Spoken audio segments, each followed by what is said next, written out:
31च्या पार्श्वभूमीवर नवी मुंबईत 25 ठिकाणी छापे टाकण्यात आले। या कारवायांमध्ये 12 कोटींचे ड्रग्ज पोलिसांच्या हाती लागले।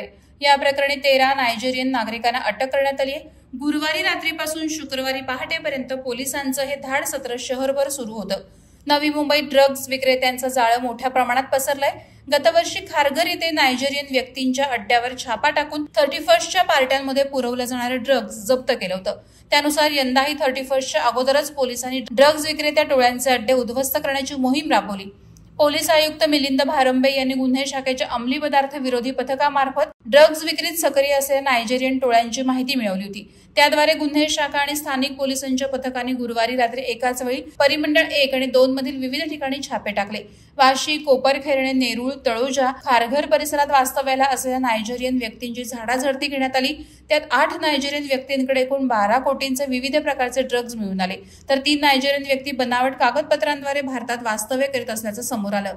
या एकूणच कारवाईत 13 नायजेरियन नागरिकांना अटक करून त्यांच्यावर गुन्हे दाखल करण्याची प्रक्रिया शुक्रवारी रात्री उशिरापर्यंत सुरू होती।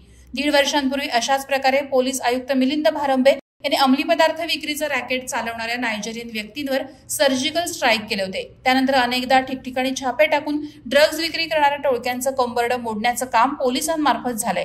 त्यानंतर देखील नायजेरियन व्यक्तींकडून शहरात छुपा आश्रय मिळवून ड्रग्ज विक्रीचं रॅकेट चालवलं जात असल्याचं या कारवाईतून समोर आलंय। वादळवारा लाईव्हसाठी न्यूज ब्युरो, नवी मुंबई। नवी मुंबई व रायगड जिल्ह्यातील ताज्या बातम्या आणि घडामोडींसाठी सबस्क्राईब करा वादळवारा लाईव्ह चॅनल आणि दाबा बेल आयकॉन।